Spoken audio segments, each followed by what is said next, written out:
Good morning. This video is on the finer points of fitting a Kettlewell frictionless mouthpiece slider to an SCX. Now, with a rounded mouthpiece, what keeps it from going that way is letting the slider hit the cover just a little bit. That'll give the player a pretty good stability this way. And of course, this way it's made to slide. And this is a very pretty slider I just made. And I think it's got a very nice profile to it. So in other words, you want enough overhang on this edge so it taps.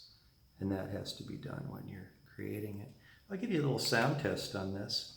And again, why was the Kettlewell frictionless mouthpiece created? To create friction-free movement, to new note hole positions. There's no more saliva being used so that, your harp stays clean, and it allows for a relaxed embouchure with the single hole. So you don't do that anymore, and your mouth relaxes.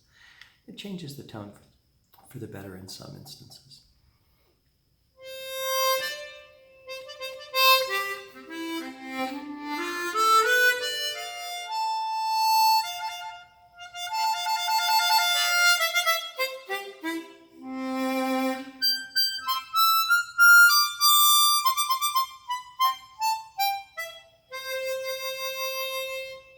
Now in this case, the instrument was also air-tightened, so it responds to breath